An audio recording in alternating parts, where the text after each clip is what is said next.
What if I told you the reason Superman and Lex Luthor keep fighting is because they and stop punching each other in the face? In fact, what if it's because they kind of need to? How's that for a plot twist? It's me, and this is the Distance Dilemma. Welcome to my channel, your daily reminder that nerd culture is good for you. Now let's be real here.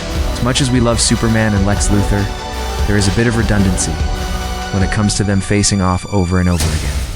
We get it. They hate each other's guts. But there has to be more to the story than just that, right?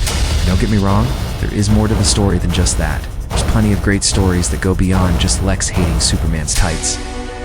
But what if I were to tell you the core of the Superman mythos is defined by something more abstract? What if I told you Superman and Lex Luthor are doomed to fight forever because of the distance between them? Well, I'm not going to tell you that, because that would be an overdramatic lie. But let us pretend I did say that, so we can talk about how much we love talking about Superman. I know what you're thinking. Distance? That sounds boring. Boring? You think this will take 20 minutes?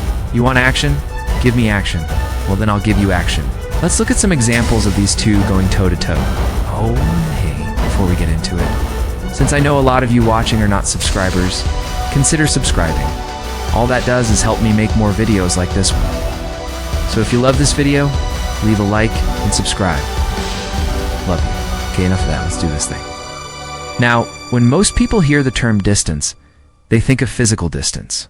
Ow. How far apart are the characters? Are they close together, or are they far away from one another?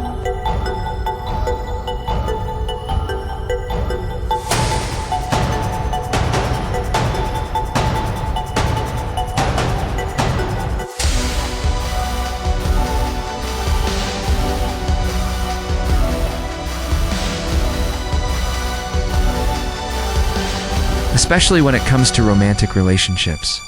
If you're trying to develop two characters, and you want them to be polar opposites, often they will start out with a huge amount of physical distance between them.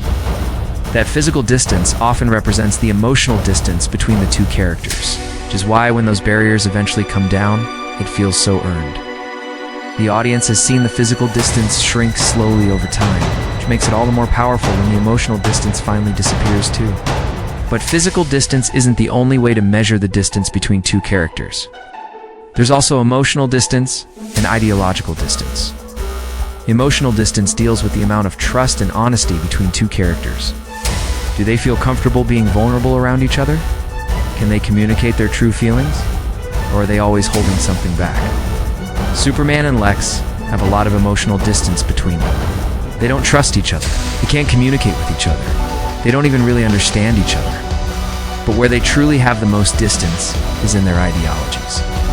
You see, Superman believes in hope, truth, and justice. He believes that humanity can be better, and he works tirelessly to make that happen.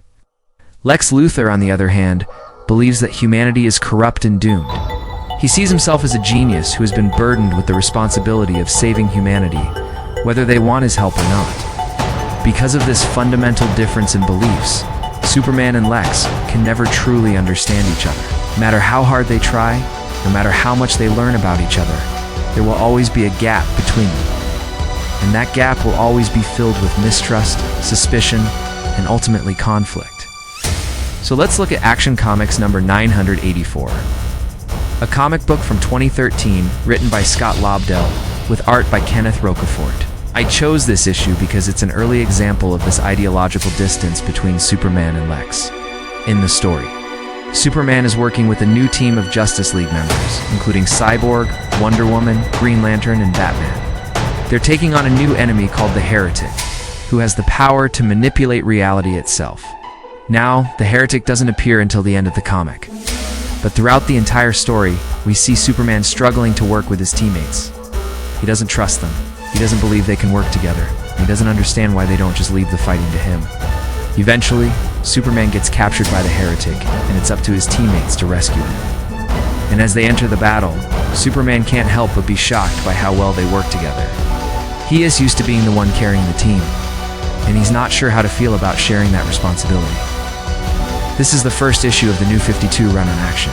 It's comics, and it's a great example of the ideological distance between Superman and Lex. Superman believes in teamwork, but he struggles to trust his teammates. He's used to being the leader, but he's forced to step back and rely on others.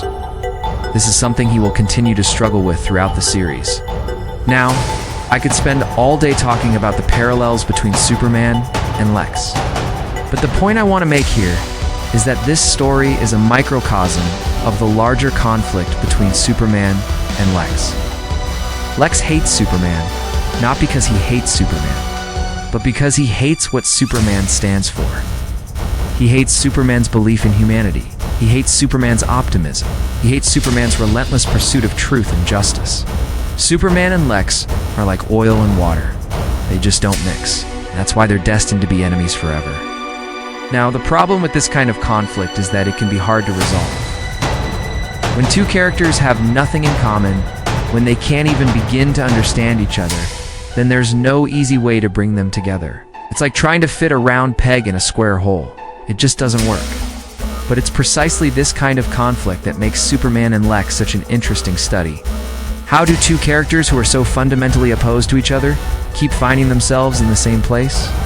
How do they keep fighting each other even though they both know it's pointless? Well, the answer, of course, is that it's not pointless. Their conflict is the very thing that defines them as characters. It's the thing that drives the story forward. Without their conflict, Superman would just be a boring, overpowered god.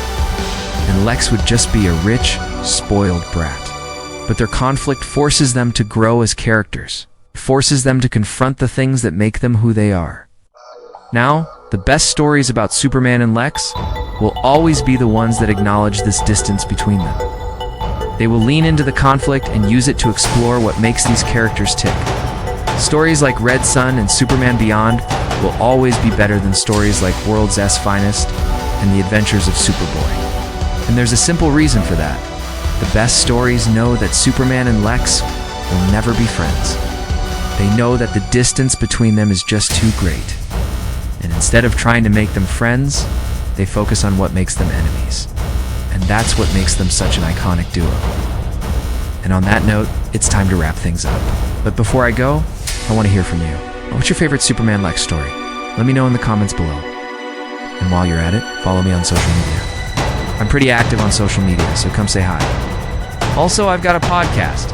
I'd love it if you checked it out. And if you haven't subscribed to this channel, well, now's the time. All that does is help me make more videos like this one. So if you love this video, leave a like and subscribe. Till next time, see ya. If you enjoyed this video, hit that like button, share it with a friend, and be sure to subscribe so you don't miss out on more videos coming soon.